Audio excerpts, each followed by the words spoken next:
Hey guys, it's Angie from YB Urban. I am here with the final reveal of the April subscription packs, and this is our final pack of this program. So thank you guys so much for being a part of this. This was a very fun journey, and this pack is kind of epic. It's got a lot of different stuff in it.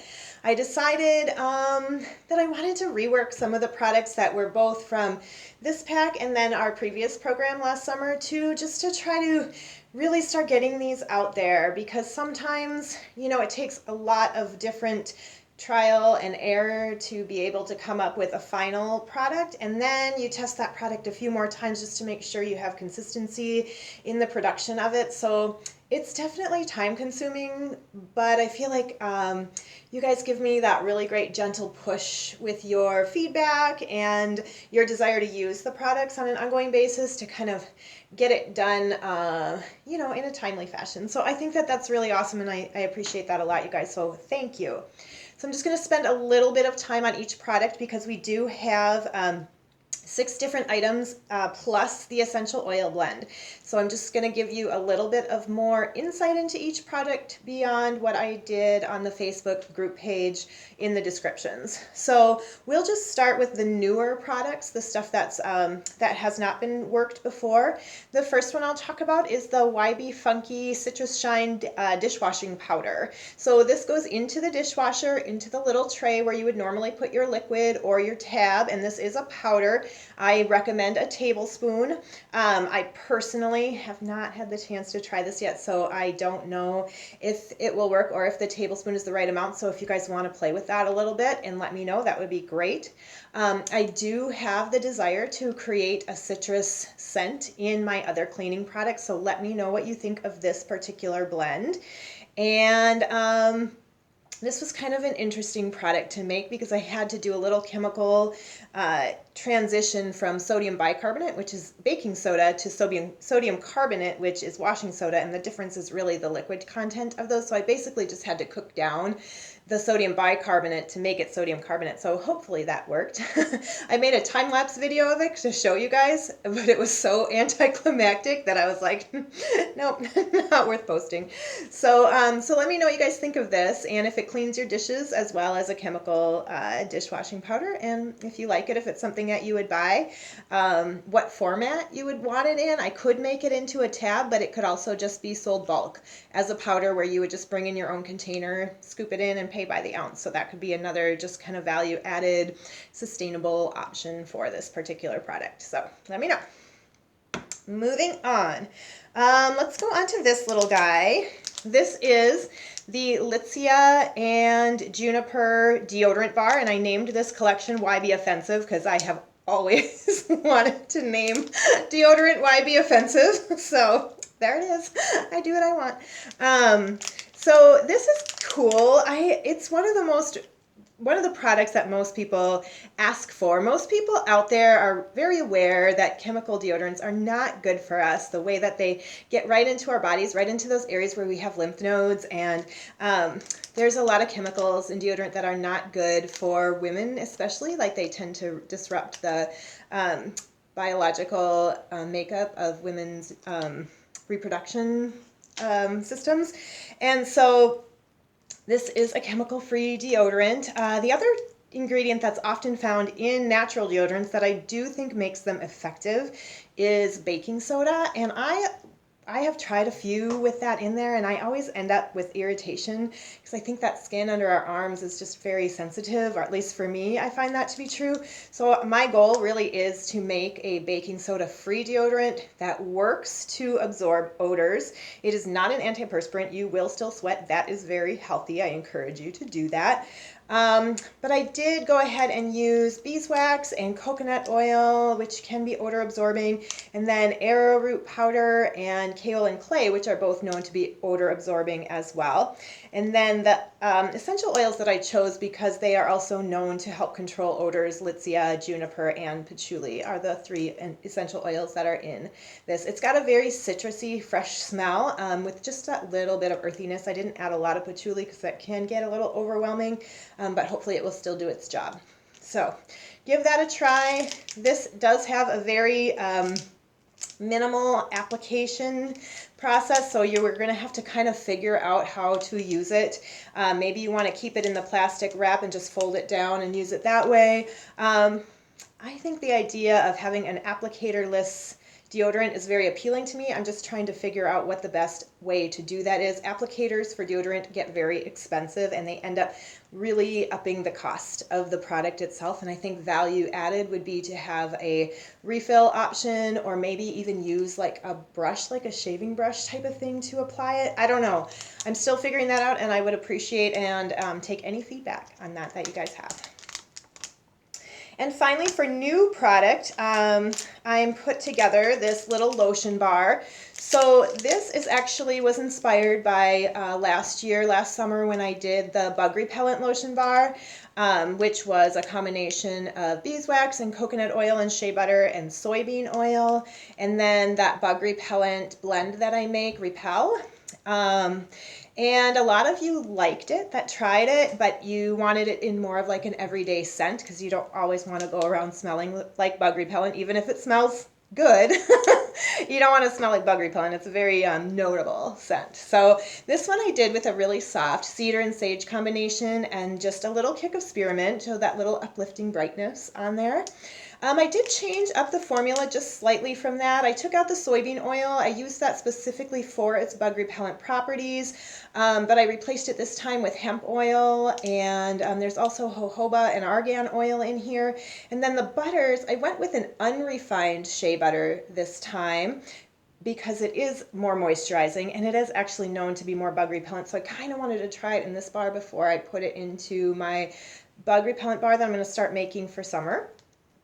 And then I used organic kokum butter, not cocoa, but kokum, K-O-K-U-M, which is a very exotic butter that's supposed to kind of make the feel of it a little bit less greasy, a little bit softer, because lotion bars are heavier. They do take longer to absorb than a cream-based lotion, but they're really good for your skin, and yeah, so give that a try, and just know that it's not going to soak in like a liquid or like a water-based lotion or a cream-based lotion that you get in a bottle or a jar. But it can be sold also very sustainably, package-free. So that's a nice option and a nice benefit to that too. Let me know what you think. And then my 3 rework products. 2 of them are very, very recent. One of them is that grapefruit and Howood salt cleanser. Everybody loved this product, loved the scent. I did too. I just didn't like the consistency of it in a jar. I felt like when you're doing a salt scrub, you should be able to dig it out of the jar and it should be able to set up like with some body and some firmness on your hand. Get it a little wet and apply it that way. The salt should not sink to the bottom of the liquid, and you shouldn't have to stir it every time. Like, I don't think that's the sign of a well-made product. I think that the lather was great. I think that that the ingredients were good. I just don't think that the ratios of them were quite right for a salt scrub. It wasn't quite what I was going for. And so I decided to rework that. And I did take out, again, the soy-based ingredients because that was to firm it up. But I thought maybe I could use cocoa butter instead, or shea butter instead. And so, and then I had also put in a fractioned coconut oil instead of the coconut oil that has that firmness, like the solid coconut oil. So I switched those 2 out just to give it a little bit more body that way. And yeah, I give it a try. I feel like the consistency is better. I hopefully didn't lose any of that really velvety lather, but you guys will let me know if I did, and we can always kind of revisit maybe bringing that soap base back in there for the body of it. So there are options if this doesn't quite go over well, but again, I think that the consistency is definitely better this time. Let's talk about this. This guy I'm super excited about. So this is my new lip tint. After I did that last lip tint, I was very determined to get this out there, mainly because I have some really cool mica powder colors right now that are not necessarily traditional lip colors, but I think they'd be really fun to try anyways. And then I do have some more traditional ones. But so last time, if you remember, I made it pretty clear that I went with the botanicals in there instead of the mica powder, And I kind of knew that that might not work. Now, I came to find out after doing a little more research, I probably didn't put enough in there because the amount of color that went into this based on a new formula that I was inspired by was significantly more. So I'm tempted to go back and retry the botanical powder alone again. So I've got a big amount of beetroot powder coming in right now that I'm going to try with that. But for this one, I went with a generous amount of color and a half and half of red mica powder and the hibiscus botanical powder. So the red alone would have been a little bit brighter, but adding the hibiscus, it kind of came out a little bit deeper, more like a wine color. So I did end up adding some some flavor to this one, and I call it sangria because it is a Merlot wine flavor mixed with orange. And I like it. It's subtle, but it's nice. I think it's perfect for a colored lip balm. And the color is good. So I changed up the texture just a little bit because I didn't feel like the last one had much staying power. So I did go with a little bit heavier wax ratio this time. And again, I changed out that fraction coconut oil for the solid coconut oil. So those are some of the changes that occurred. So definitely let me know what you think of this. I get that this might not be everybody's color, but just know that let me know what other colors maybe you want to see because I can get a whole bunch of really interesting ones. So awesome.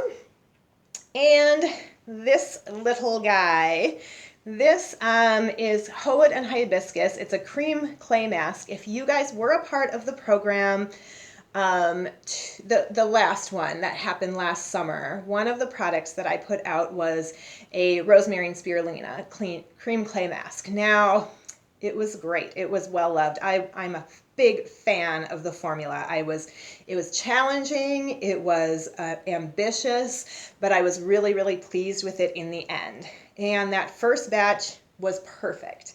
It lasted a very long time. I didn't even think about the preservation of it because I used a preservative in there. I used the radish root ferment and coconut extract preservative that I use in several other of my products that I really love. And I used it without really thinking about it, and I kind of just assumed it would be fine. And it was. For like 6 months that first batch lasted. And I made a second batch maybe 2 months later.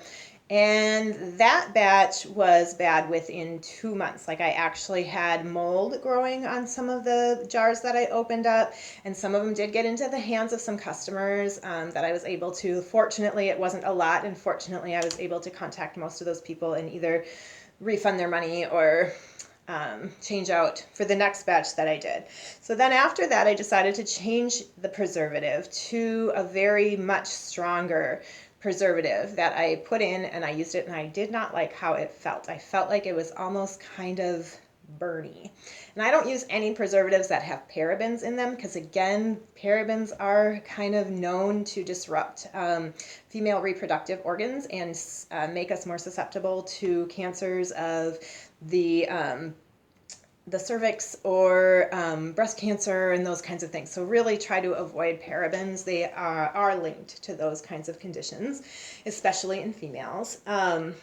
So I always try to use paraben-free, but parabens are strong and they're good and they do what they're supposed to do, but there's alternatives, so I'm always trying to try new ones. So I did actually come across a pretty similar preservative to the second one that I tried, the stronger one, but it's a little bit more on the mild side. I consulted with several people in the industry that I trust their judgment, and they all let me know that I should at least, if nothing else, include a small amount of a stronger preservative along with my original preservative, which I really love the skin feel of. It's a really great product.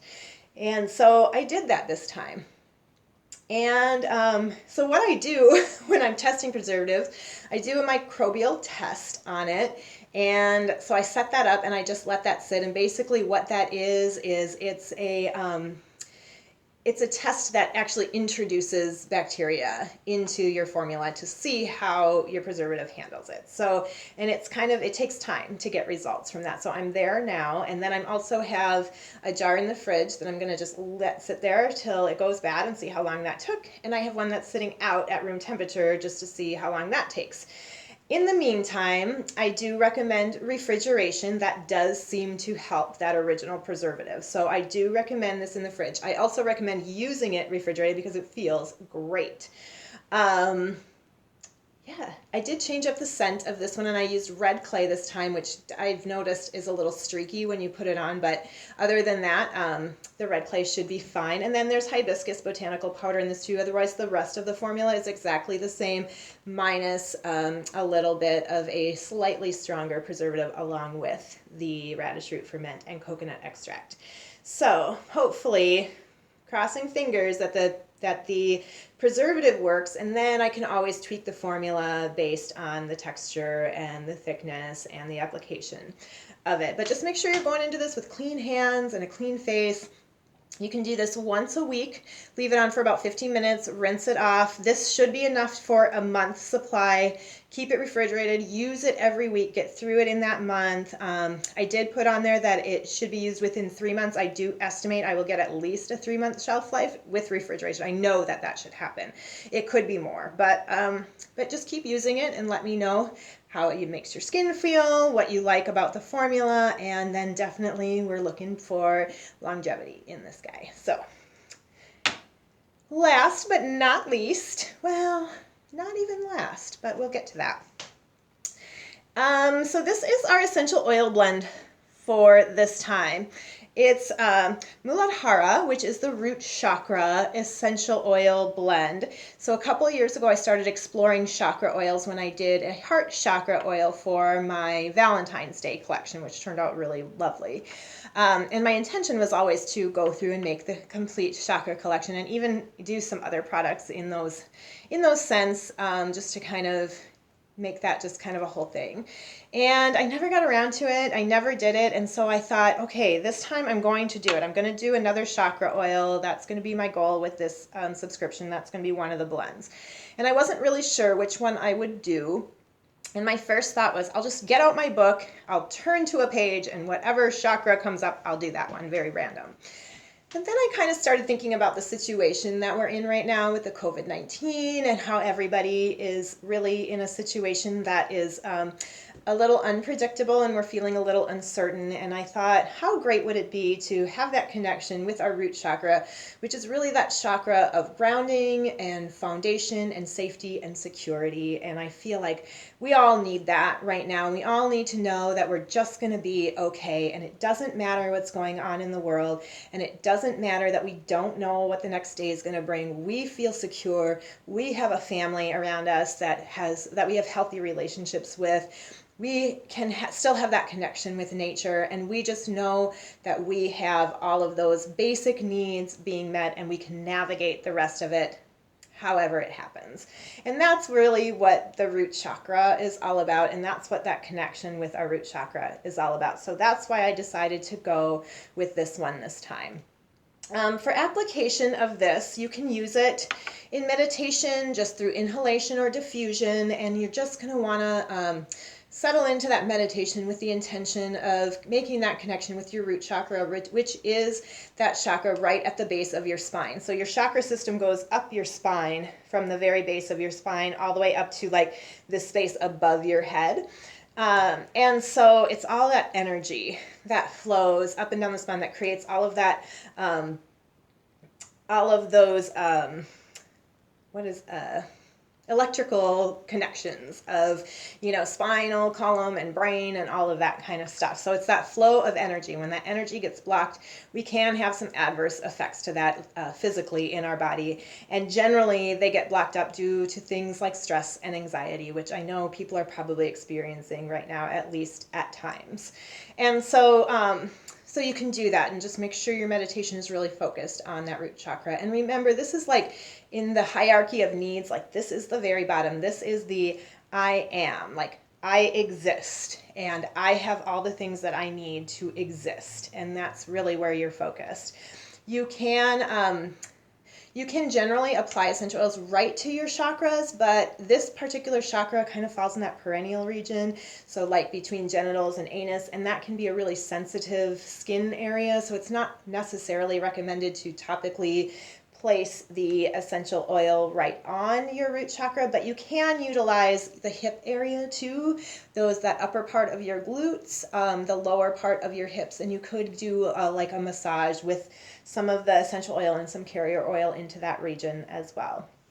You can also use it during yoga. So again, like a topical application, even up around the face where you could smell it, or just diffusing it into the air, and take some really firmly grounded yoga poses. Warriors are great ones. Chair pose is another good one, or ones where you're rooting that chakra right into the ground. Your easy pose position, seated forward fold would be another example. So just kind of get into that. Really take a moment just to focus on your safety, your security, that foundation, that grounding that makes you feel good in the world regardless of your circumstances.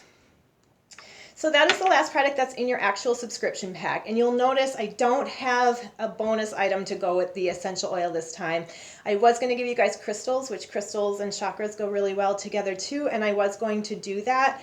But I ended up not being able to source the crystals because it's not considered an essential item. And so I'm giving you guys instead this time the Pay It Forward bonus sampler pack. It's a sampler of 3 of our products. These are all tried and true products that you can send off to somebody else. You will both be entered into a drawing at that time to possibly win and share $100 worth of gift cards or gift codes for the website. And so you can both be entered that way. And this is just my way of kind of being able to promote that idea that we can't always get together right now. We can't be together with the people that we love, but if we can just send them a little joy.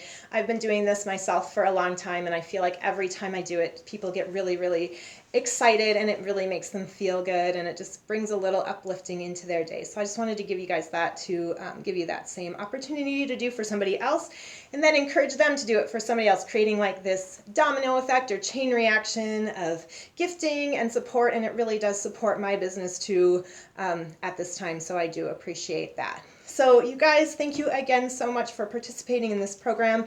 I appreciate your feedback. I appreciate you being part of it, and I will touch base with you again before the end, just to kind of wrap everything up and let you know when the next one will begin and any other updates that I need to give at that time. So you all have a great day. Stay safe, stay healthy, and be well. Thank you guys so much. Bye.